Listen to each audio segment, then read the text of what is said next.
Welcome to the Spilled Ink and Coffee Show, where we take book discussions to a new level. We don't just read books, we interview them, journal about them, sip coffee, spill thoughts, and explore stories on and off the page.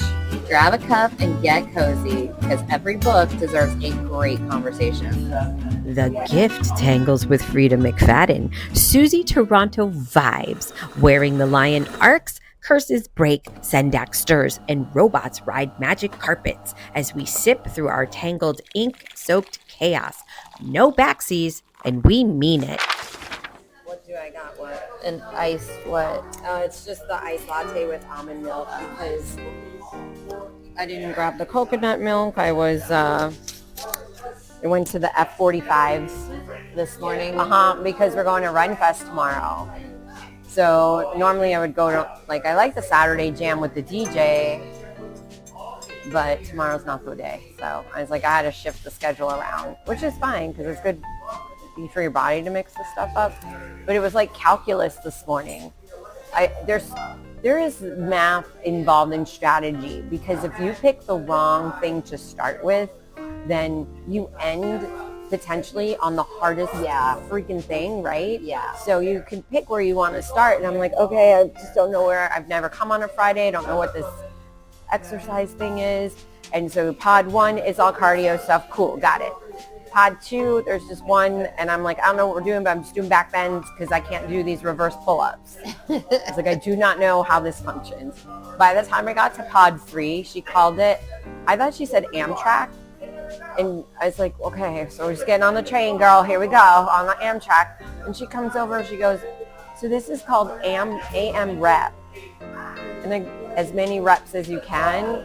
I was like, I thought you said, girl, we getting on the Amtrak and we just going. And and there's a screen and there's math and there's all this stuff. And I'm just like, do you? By the time they're playing Walk It Out. And I'm just like, I can't not dance. So that's all I did.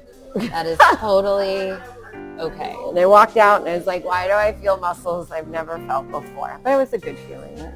That was, again, you're my motivation. I'm like, just think of Rachel. I don't know. I hurt so bad right now because Tuesday, Wednesday, Thursday at Orange Theory. You went 3 days in a row? I did. Oh my.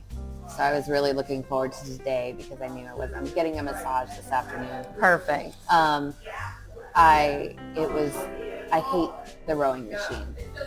The rowing machine and I we don't get along. Okay. And it was 3 days in a row of a lot of rowing.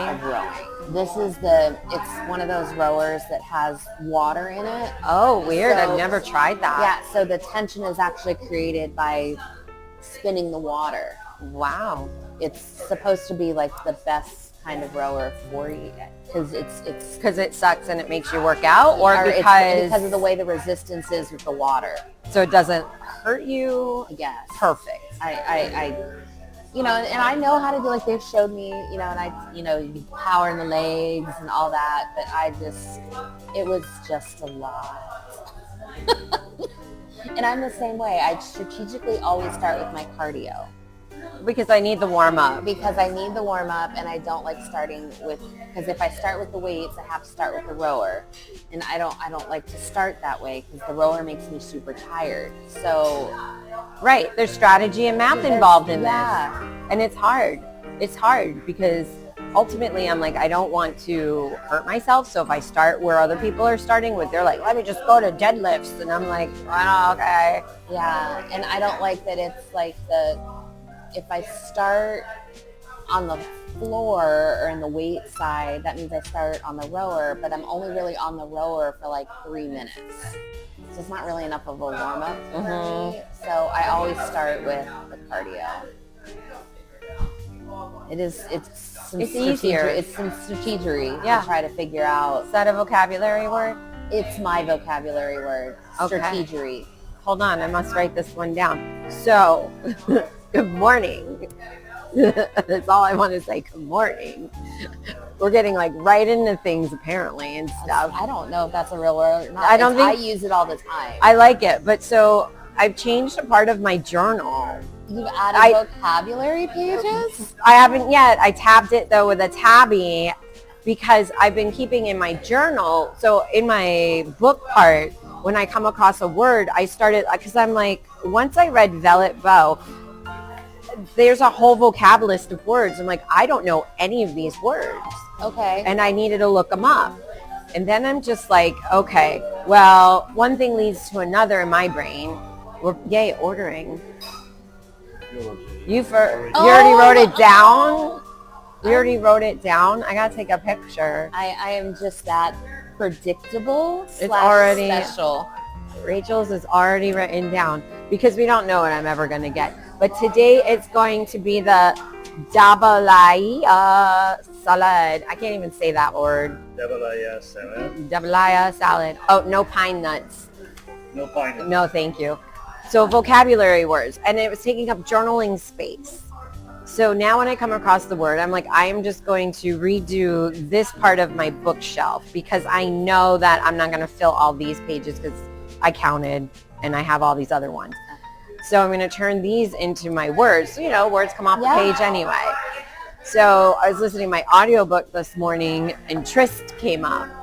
And now I'm like, great, now how do I spell that? Because I've never heard that one before either. You had a tryst?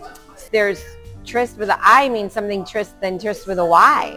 And it's the tryst with a Y, definitely, which is a secret seductive encounter. But a tryst with an I means sadness. Oh, okay. I know. I had to look this up. So speaking of words that we're at rehearsal on Wednesday, and of course I'd read the lines, but I guess I had just kind of sped through the stage directions, and it says in the stage directions, Margot twigs and turns to Maxine. Not a spelling error. No. Oh. Twigs. And so we all of us stopped. Every director, stage manager, everybody, we all turned and looked at each other like, twigs? Like, what is that, a seizure? Like, it's like she gives a start. Not a twitch, but a start. A twig. Like it says Margot Twigs. Twiggs? Twigs. Okay. And it's literally an OMG moment. That needs to be a new emoji. Twigs. Yeah, I should be able to search twigs in my emoji and have something. It'll come up with a log. It'll be a log. Yeah. So then Wednesday, Wacky Word Wednesday. Watch some of the shorts with books, with BookTube. Because I'm just looking at these and then I'm thinking, does her mom know she's reading some of those titles? And then I'm just I mean, in fairness, when I was in 7th and 8th grade, it was all V.C. Andrews and Petals in the Wind and all of those, because those are spicy and we all wanted to get our hands on them. And now, looking back and well, I guess that's the equivalent, but the spice has changed a lot. It's since it's too much. 1990. And it's once 50 Shades of Grey came out, the spices all went next level. I would say, yeah. And then that's what these kids are reading. And I'm finding it's the kids that have high expectations from their parents who have limited screen time. So the only way they can figure that stuff out without the interwebs is by reading those kinds of books. And all the parents are like, oh my gosh, she's so good. She's such a good reader. Look at all those books she's reading. Well, and what I've also found is a lot of the spicy books and the romantasy books that are spicy, I feel it's kind of like the vapes. You know when vapes with came the out flavors and they the way the vapes looked, they were clearly marketed to kids and teenagers. I feel like these book covers are clearly they're the new vape. They're the new vapes. I love this. They look like candy. And yes, they look like candy. Or they look, oh, that looks sweet. There's some roses traveling all around that one. And it's yeah. So that's in my mind the romantasy and romance books are the new vapes because they're clearly being to a younger generation. You just totally took this to a like new place. Yeah, I know. Crack for kids, guys. I'm sorry. No. You're bringing awareness, a whole different subculture. I did it. I went and grabbed the books Well, that sure, I wasn't me too. supposed to read. For sure. And because, that's what we gravitate to. I just feel like the books now are just at a different level. So your nails got done. I did my nails. And no one can see them, but they're very dark, and she's got Gwen Stefani vibes right now. Oh, okay. All right. I know. It was so funny because I had a dream that I had like giant nails on, like super long nails. I don't know why. And like I was trying to type and I couldn't type.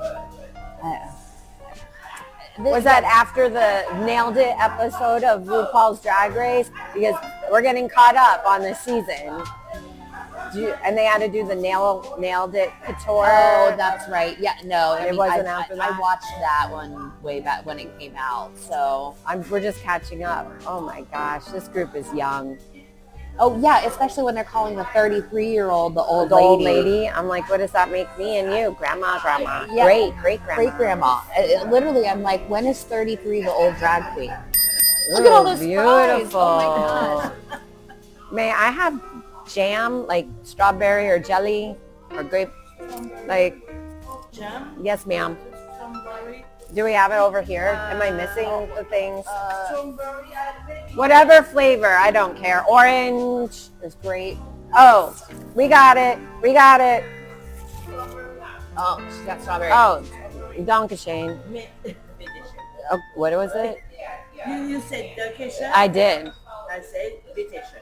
Oh, for you're welcome. Yes, Got it. you're welcome. Wiedersehen. That is, wow. She threw me for a loop. She knows all the languages. Strawberry mixed. Strawberry and then grape. Perfect. I'll have one of each. All the things. Oh my gosh, if you want some fries, like what the heck did they do to me here? They said you did 3 workouts in a row like a crazy lady. She's so excited for that coffee. I have so many problems. I'm so tired. It's so interesting because last week we had a conversation about how we journal and how you're able to, and I never got to the point of what it was I was trying to say then. Not that we're not both emotional when we're reading our stuff, but you're able to put your emotions into words and it makes sense. When I'm just like, nothing, like I can't get out what I'm feeling.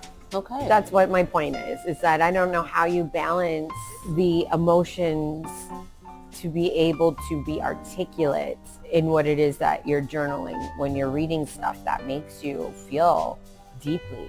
But I think here's the thing though, when you're journaling, you can't fall into the trap of, I'm writing this for someone else to read.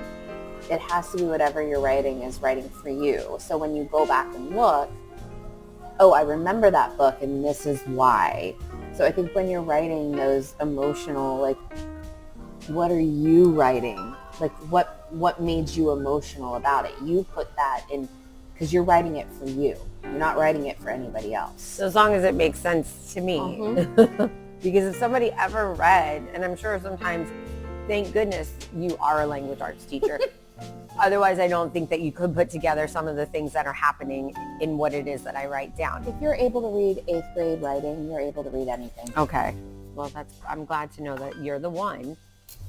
But I think that's because I think there was a point, because, all of my reviews end up on Goodreads. For a while there, I was guilty of writing the review for Goodreads. Like, I knew someone was going to read it, so that's why I was writing it.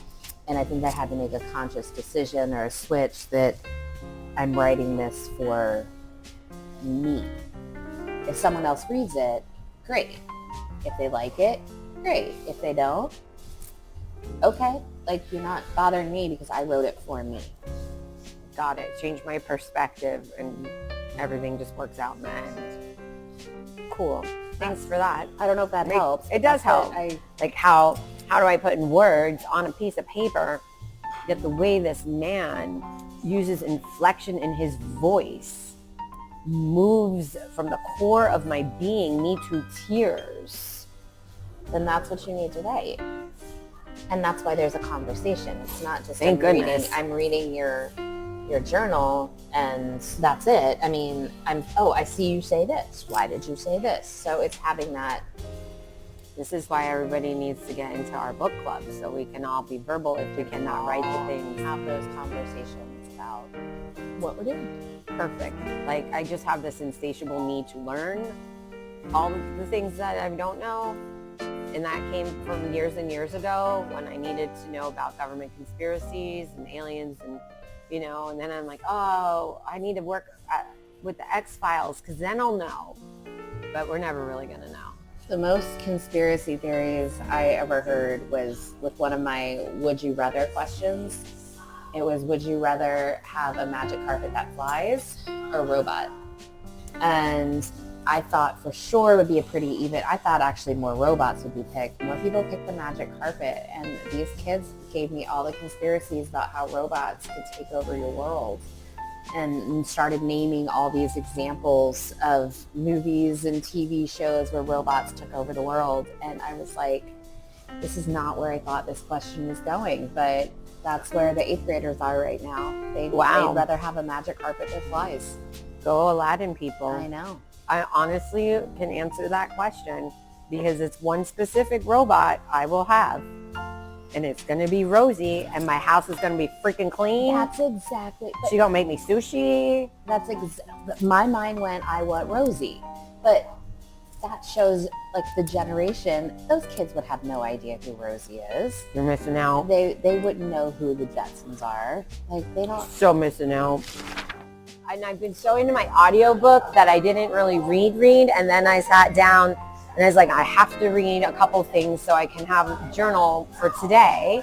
And HarperCollins. Which is my first HarperCollins. Oh. And I was really surprised. This is Casanova Discarded. I hate this. I hate that they put, and I don't usually use the word hate because I'm just like, I say strongly dislike. But I hate that libraries stamp inside a book discarded from such and such library. And I'm like, that's the saddest thing you can do to a book. Now I'm thinking these books have emotions. And now it has the scarlet letter stamped inside it. It's been casted aside from its home. It's the Toy Story story of books. And then after I read that, and then I read this book and what it was all about, I felt even sadder for this book. Oh, this whole book was a whole mess of sadness, but I'm hoping that, because I'm putting it in the secret shelf. Okay. So it can live forever. Guys, it's not a discarded library book. So this is my brother's book by Maurice Sendak. It's a book of poetry. I love this quote. Love often takes the form of menace. Oh, okay. So it's the same author as Where the Wild Things Are. He's also the illustrator. He illustrates all his works. Oh, there's so many. This is his last book. Oh, I know, emotions. Oh, it was a goodbye to his brother Jack and partner Eugene, and it was a discarded book. Now you see why this whole thing was such a sad moment, and I'm happy that I bought it for a dollar, whatever, and now I'm going to throw it in the secret shelf because I think everybody needs to keep this one alive. Like, I think people get to Where Wild Things Are, and then they forget that this dude did more. Like, so much more. But this was his goodbye book. And he did all the artwork. Oh, yes. He's also the illustrator. That's what he's known for, more so, is the illustrations that go in tandem with his storytelling. I would love to see these in an art gallery. So what was the big idea? Based on the artwork, my interpretation of what I was watching was creation, like a biblical version, because we start in a garden and we're a little boy in a garden.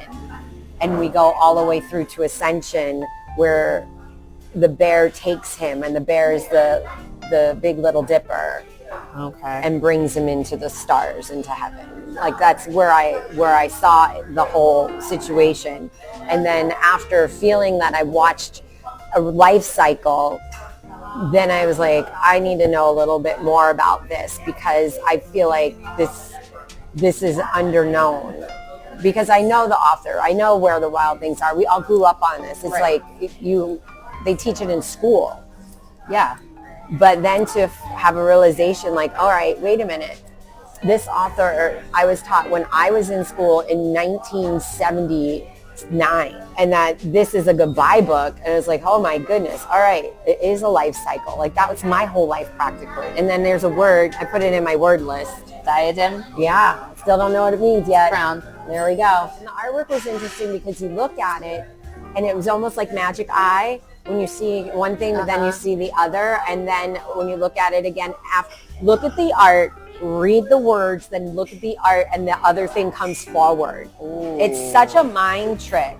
It really is. That's how I felt. I'll bring it so you can read it, because it's a quick read, but it's an emotional read. So how does it compare to, like, I feel like this is heavier, but how does this compare to, like, Where the Wild Things Are? Actually, I would say Where the Wild Things Are is heavier than this one. Okay. I felt that even though this one was emotional, it was beautiful, and it made you understand that life is beauty and ascension is the natural, the natural way, and that's a beautiful moment. Where the Wild Things Are, as a child, I was scared. Like, I was like, what the heck? I'm in some dark-ass forest. There's this monster under my bed chasing me. But the artwork had consistency, but this one was ethereal. The artwork is ethereal when you look at the color palette. Okay. And it just feels like more watercolor wash with the same line work that he does, where the Wild Things Are sharper and a little more heavy. So I think that one's heavier. Okay. So then, what are your feelings on the cover art? Unexpected. First of all, the title, my brother's book, and which my understanding is that Maurice wrote the book, but his brother wound up actually taking it to fruition because they own their own publishing company. Okay. So this all comes from Maurice's estate. Okay. So I believe the brother took it to fruition, hence the name My Brother's Book. Okay. And then when you look at the picture, you have no idea what you're looking at. So I don't know. I picked it up because the artwork intrigued me, but does it match what's inside? I don't think so. I don't think the title or the thing, you understand it until you read it. Okay. Who do you think would enjoy this book the most? People who are struggling with loss, people who are struggling with mortality. So I think people who don't have that relationship with what comes next after you leave the 3D world, that this actually gives you some comfort and helps. It's magical. It has a little bit of magic in there. I'm going to do the quick fire chaos on this one, because I don't think I can ask you any weird ass questions about this, because it's deep. It's deep, you know? Okay, so if this book had a smell, what would it be? It would smell like orange blossoms and hibiscus. Oh, oddly specific. I'm going to skip some of these questions. Yeah, go for I it. feel like it's heavy. So let's go with the if aliens found this book as their only record of humanity, what would they assume about us? That when they dropped us on this planet, the experiment worked and we fully understand our origin.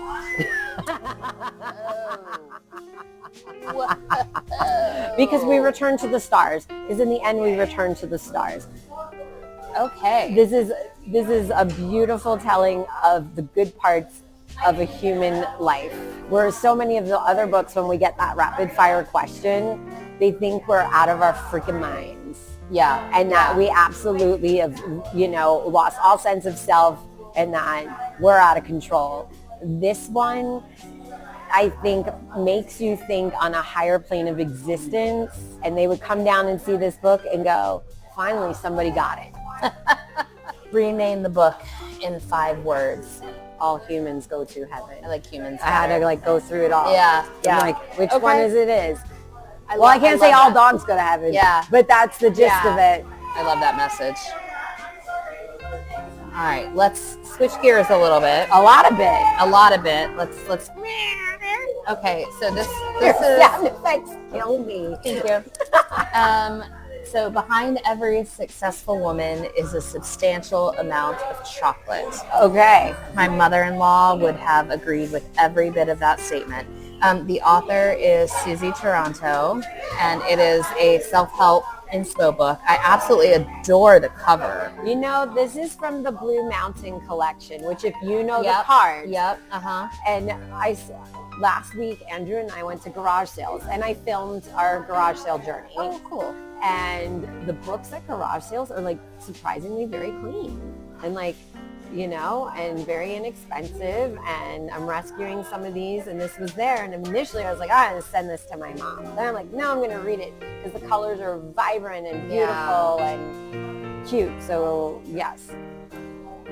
I love, and there's recipes inside of it. Yes.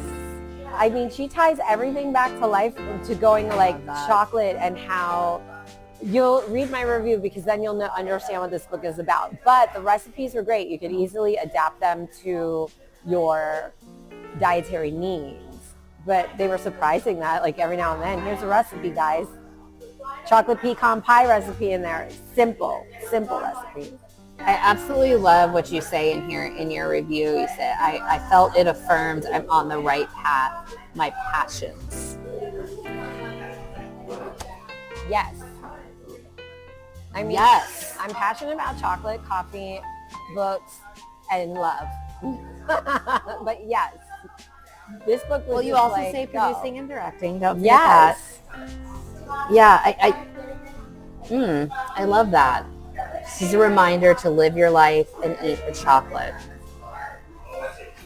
And the chocolate, you know, is a metaphor, Yes, people. yes. In case you missed that point, the chocolate's the metaphor, although you can eat the chocolate. Or have all the coffee. May I have ice water?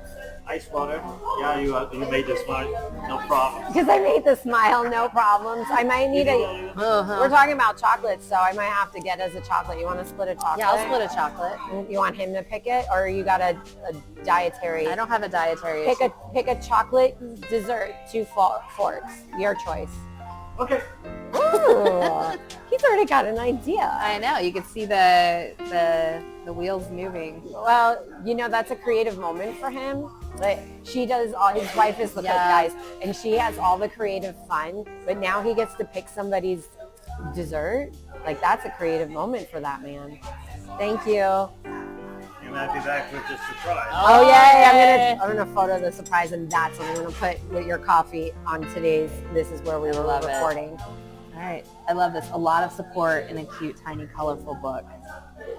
It's a pep talk. So you felt there was a pep talk in a book. 100%, and it's not long at all. Like every page turn was another pep talk, and then pause, make this recipe. I love that. And honestly, I said in the bottom that I need to gift this to all my friends because, and I'm going to find them and I'm going to get them for everybody because it was delightful.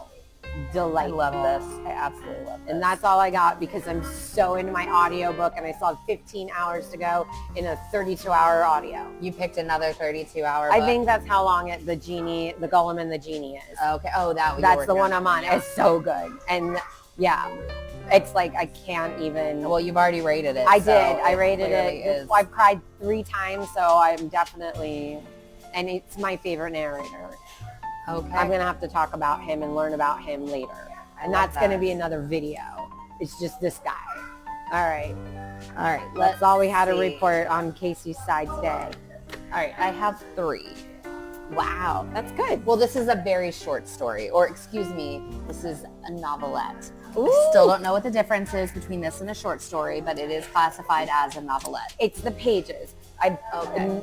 what I understand of the novelette and a novella is the difference between 100. We got a mouse. We got the mouse. We got the mouse. Okay, guys, we're totally taking a photograph of this one, and we're posting this on the social. So novel and novella, novelette, short story. It's all determined by page numbers. I know. Okay. The Gift is the title. Freida McFadden, which she's one of your favorites. She's one of my thriller favorites. Yep. Okay. And then it's an audio. How is that? Oh, see, 50 pages. Yeah. Okay. Yeah, because the short story is what? 10 pages? Yeah, so it was an hour long. Right. Okay. Yeah. So our Night Vale would be short story. Okay, got it. 50 pages, novelette, self-published. She is self-published? That's how she started. Oh. She has a publisher now, but this is one of her earlier books. Okay. 3 stars. Even my blisters have blisters. Are we doing a lot of running? What's inside? Oh, that's another photo, guys. Hang on. Don't worry. Just put your fork there with the nails. Yes, Gwen. And the verdict is... Oh, my God. Is it Love in Your Mouth? Guys, the chocolate book. The only other person I know that collabs is Dahlia. Sweet cheeks. So this one is it's a retelling of The Gift of the Magi by O. Henry, which is, I feel like, a staple in 8th and 9th grade textbooks. I feel like everybody's read it. I've taught it a million times. I realized right away, well, not right away, I probably realized about 20 minutes into it that it was a retelling. I'm laughing at the quote. I should have majored in not being poor. Yeah. Yes, yeah. Thank you. But I was like, how is Freida, is this just going to be a straight retelling of that story? Because I know how this story ends. And it was a retelling the Freida McFadden way. And what is that way? So you say with a thriller. Okay. With some sort of murder and a twist at the end. So we're reading The Gift of the Magi, and we're going to have a murder. It's not, I mean, the O. Henry story, if you know it, is a feel-good story. It's, it's ironic, but I would not call this a feel-good story. I would call this a thriller. Interesting. The only reason this does not have 4 stars is because it wasn't long enough for you. Mm-hmm. I wanted more detail. Maybe she didn't want to give you the detail. But if it was our earlier book, maybe it's because she was just testing the waters. Is that what we think that is? Wow. Well, and if she wanted 4 stars, she should have given me more pages. Plain and simple. That's amazing. The art on that review is beautiful. Oh, well, it's a Christmas story, so thus the Christmas pages and the... People are dying at Christmas. So good. I know. It's twisted. It's twisted. Is that a good way to explain her? Yes. Yes. She's twisted. Why this book? Because you've been reading her books for so long. You never started at the beginning with her. You didn't pick her as an author and then start it and then go back. No. She's a sprinkle in. Okay. She's your palate cleanser. She's my palate cleanser. Right. And the only reason this one, because I'm listening to another book, another audio book, and so I stopped listening to listen to this. Because I guess I had requested it from the library. This is the library one you had to get through to return? This is the audio that This is an audio, okay. And I guess I had requested it a while ago, and I got a notification that became available, and I was like, well, it's only an hour. I can listen to that, while I mess with the cards. All right, I'm into it. We're eating the mouse sideways, you understand? I thought it was like, we'll cut them in half, but the half went, you know what it is? It's the chocolate chips. We're both just going down the chips. I know you people can't see what we're doing, but it's delicious, and that's all you need to know. Okay, what were your first thoughts when you started reading this? Because how unusual. I didn't realize that it was a retelling. Now, The Gift of the Magi is a Christmas story, but I didn't realize that it was I didn't realize what it was because I didn't read anything about it. I was like, oh, it's a Freida McFadden novelette. I'll read it. Did it hook you right away, or did it take some time to get in? It's such a short story. Yeah, I would say I was hooked right away just because it was so short. at least she got you into it, because there's some short stories like Yeah. that take you a while, and that's what I would have assumed by you saying it wasn't long enough, because it took too long to get into it. You needed. Okay. No. Who's your favorite character? The wife. Why? Does she do the deed? Who did you dislike or found frustrating? I wanted more detail. I wanted more of the relationship between the husband and wife. Now, is there a powerful scene? Is there any moment of like gravitas for a 50-page, 1-hour audio? Anything that brings you to I think when the wife is trying to decide if she should sell her hair, and how much she's willing to sacrifice to get a gift for her husband. Like, and when she finally decides, yes, I love him so much, I'm willing to shave off my hair and sell my hair to buy him a gift. Gosh, I hope that's not the reason he was with her, because now that would be a twist. No. Did this book make, I'm sorry, the music in the background, I know, I'm you're feeling it. along to I it. am, know. and it's, I don't know, it's like Bollywood meets something else. I feel like I'm in Greece, actually. Okay. Is like where I'm at. Did this book make you think differently about anything, especially because it's Christmas? You thought it like it's a retelling. I mean, is there a perspective shift in here? Probably made me feel a little bit different about hair. Oh, interesting. Because they talk several times about hair having power, and cutting it off takes away your power. Like, so much of who she was tied up in this long They're not wrong. long hair, Interesting. and cutting it all off was like the click, click, click, like everything locked in. I don't know how else to describe it. I'm making like a claw movement that nobody can see. But Let's do another sound effect. Yes. so yeah. Just a beatbox. Interesting. So just quick side tidbit in my theology studies, guys. Do not let anybody have your hair that falls out or the clippings of your nails, because they do hold power in other religions. They take it and use it against you. It's okay. Do you ever feel like somebody put a hex on you, Rachel, or that there's a curse on you? You just boil a pot of your own pee, and it breaks all curses.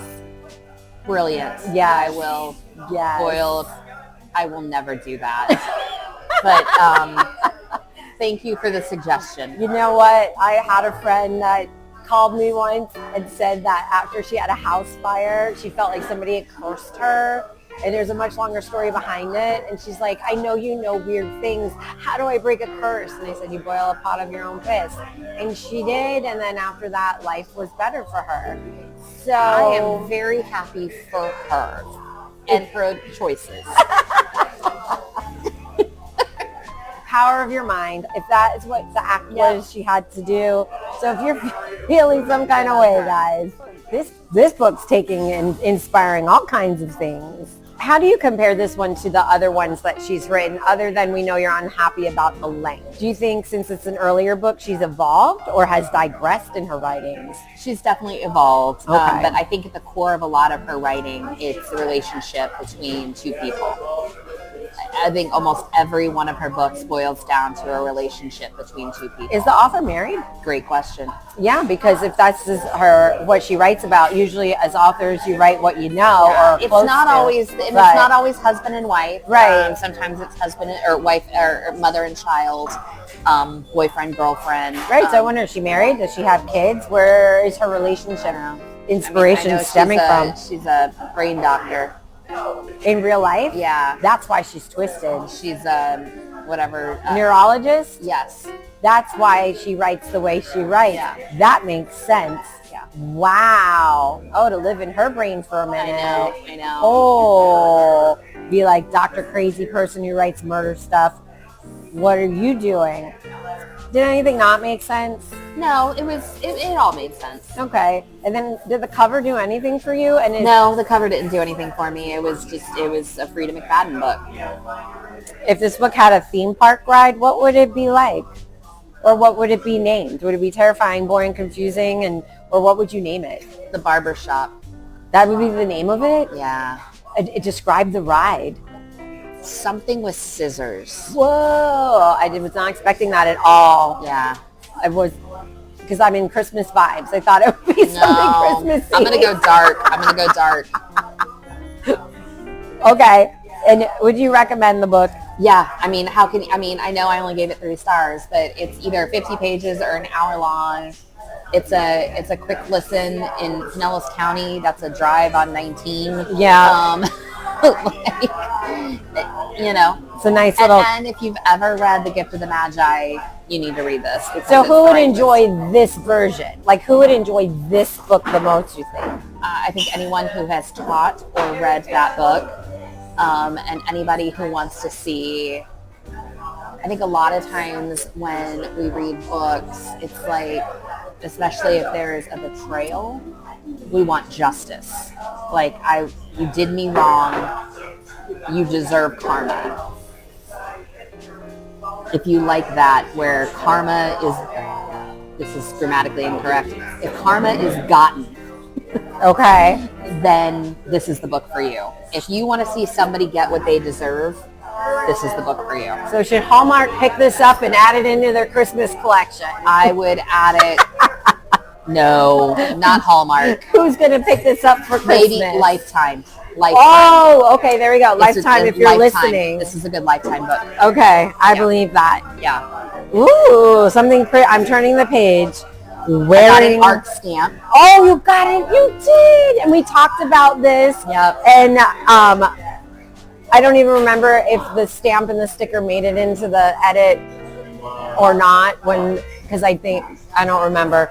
Because I think it was the one I just edited. But guys, I did say that I wanted to know when it was an ARC to do a sticker, and she got an ARC stamp, and it's perfect. I love that. So, Wearing the Lion by John Wiswell? Mm-hmm. Wiswell. Yeah, I like the way that we say this. His alliteration all on his own. Yes, mythology. Audio, the publisher is DAW, don't know what that stands for, but back in the day, that's a digital audio workstation. I don't know what it stands for. Only the first word out the quote. You effed around and you found out. When I love it when you use the F word out loud or on a page. It's my favorite. Oh, okay. It is. Do you want to see more lightning? Where are we going with this? So this is Hera talking about Zeus. Thank you. Because I'm like, wait a minute. Yes. We need to have some context here. So this is a retelling of the javelin. There's both your testicles and at least one of your eyes. Male or female narrator? Okay, so it switches point of view. So Hera, it's told from the point of view of Hera and Hercules. I found Hera's chapters to be incredibly quotable. The fact that she only refers to Hercules as her dipshit husband. He's never referred to as anything else. If she says her husband, she says dipshit as the adjective every time. I just found Hera extremely quotable. I want this one to be a video because when the release date happens, since it's an advanced reader copy.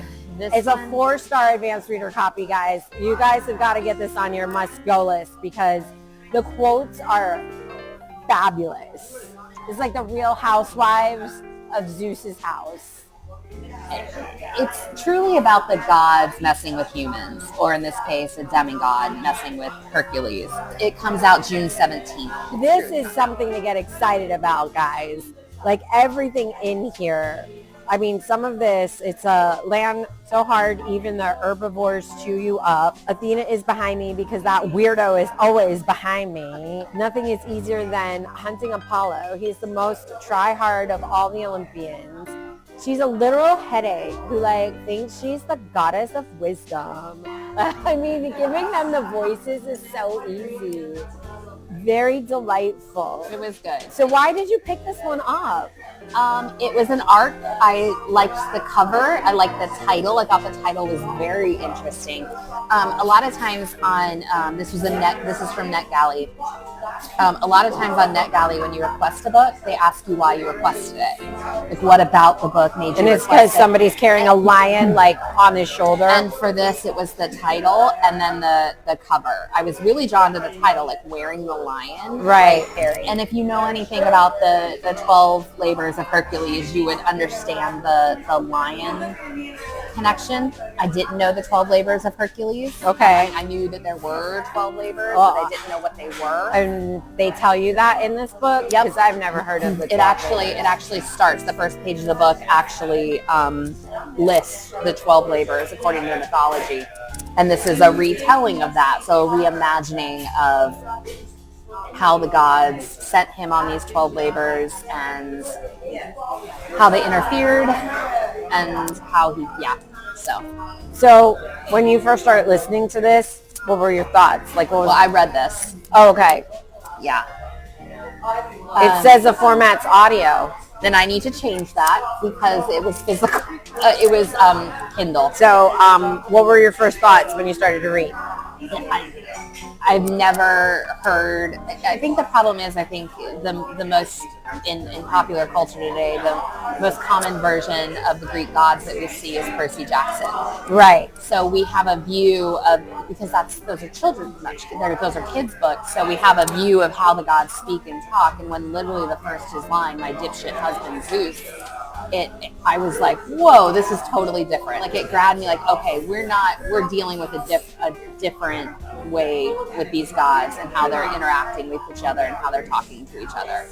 So is that the author's writing style? I think it's the writing, it's his storytelling for this and the way he writes these characters for this particular book. So who's your favorite character in this one? Probably Logi, who is the Hydra. Wow, a dragon. They are so smart. Oh. They are so smart. Okay, I like it. One character that you disliked or was so frustrating you want to like choke him out, or her? Aries. Okay, why Aries? Is he a fluffernutter? No, he was just claiming to be doing what he was doing for his mother, for Hera, but he wasn't. He was completely self-serving in every way, shape, or form. He was not a likable character. What was your favorite scene? When Hercules realizes that, I'm clearly on a trend here, but when Hercules realizes that this gangly, odd group of monsters and people that he's been traveling with truly care about him and return his loyalty, when he realizes that and that's his purpose, that was a really cool scene. The one thing I always started with when I was talking to the kids, like, what you need to understand is the Greek gods are 100 times worse than humans. They are all the human faults times 100. So, and this book just made that even more true. In this case, the humans were better than the gods. Interesting. We're more moral, we're kinder, the gods are a disaster. They're hot messes. But they always are. In today's day and age, I think that they're all drag queens. Hey, I love some good queens for sure. 100%. But imagine if they were all on RuPaul's Drag Race, this group. Actually, that might be a good thing. Would be... Do a rusical of this, Ru. Do it. Was there anything that you wish they did differently? I mean, I like that humans are kind of the heroes in this one, though. But was there anything that could be different? So at several different times, Hercules runs into he doesn't run it. He finds a situation where someone has pretended to be him, or has taken advantage of his name. Like, I'm here claiming to be Hercules, and we never actually have him meet one of those people, like, to find out why are they claiming, for what purpose, what did they get out of claiming to be Hercules. Interesting. Yeah.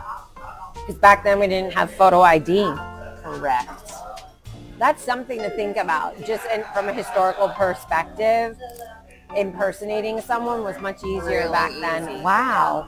I wonder how much people got away with. I really do. And has he written anything else before? I don't know. So we don't know. We need to investigate this author more. Would you read more from him? Yes. Okay. So that's good. I like how he writes his characters. Awesome. And then Were there any plot holes, or did it all kind of make sense? I think for the most part it made sense. Great. This one's getting the quick fire chaos Okay. questions. If this book had a smell, what would it be? Fire. Who in this book is definitely 2 raccoons in a trench coat? Boar. If the villain had therapy, would they still be a villain? And tell us who the villain is in this. I would have to say the villain is Hera. Oh. And I think with some therapy, yeah, she could come around. Really? Yeah. We can change Hera. That's Yeah. the first time in a quick fire that you said that. She changes in this book. So I think with some actual real therapy, yes, she could change.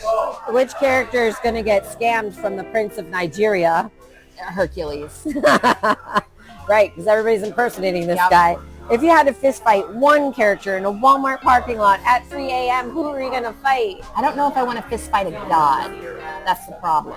Understood, then that's the answer. Yeah. What's the most chaotic way this could have ended?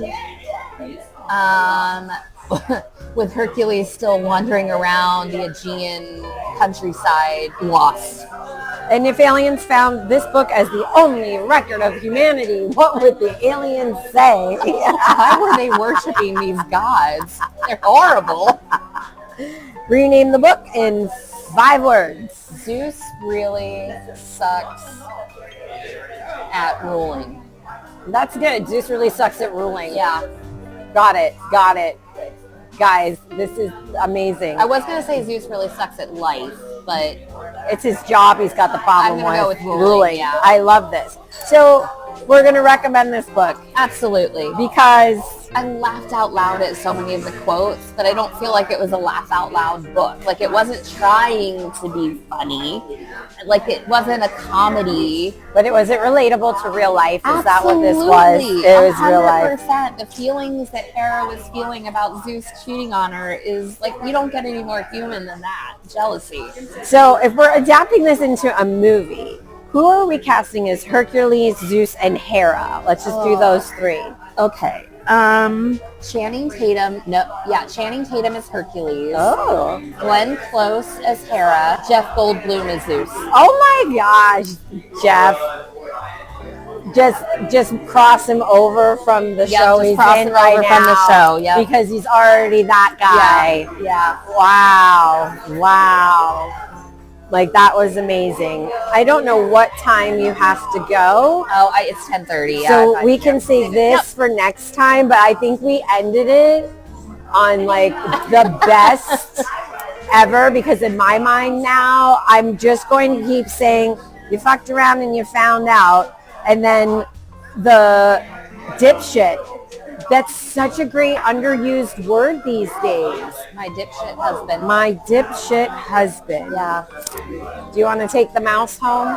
No, because I'll eat it and no. Well, the mouse is we ate half the mouse, guys. And next week you're going to have to wait for the rest of the reviews. We'll see you later and we're going to say goodbye. So, Bye, friends. bye. That's a wrap. Time to close the book on today's episode. I'm Rachel. And I'm Casey. If you had fun, hit the like, follow, and subscribe. Make sure you click on the bell icon. You can also email us at spilledinkyandcoffeeshow@gmail.com. Send us your questions, tell us what you're reading, or share what we should dive into. Until next time, keep your coffee hot. And your pages turning. Bye, guys. Spilled ink, endless coffee, and great book chats. That's what we're all about. If you're enjoying the podcast and want to help fuel our next episode, buy us a coffee. Click the link in our show notes or bio. Your support means the world, and every sip keeps the pages turning. Craving bookish banter? The podcast has heard your request and we are answering the call. Hey book lovers, join the Spilled Ink and Coffee Society. We're a monthly virtual book club, but not your typical one. Every first Sunday of the month, 2-ish to 4-ish, we discuss your favorite books. No assigned reading list here. You read what you want, when you want. It's easy. Bring your favorite read. Physical, digital, audio. Even if you don't keep a book journal or analyze every chapter, just bring the book you loved. And don't forget your favorite drink. As we chat, we laugh, we share. Come for the books, stay for the banter. Invite your friends, bookworms, and fellow story lovers, because the more the merrier. So mark your calendars, grab a book, and join us for the Spilled Ink and Coffee Society. Go to our website, thespilledinkancofeeshow.com, and register for free today.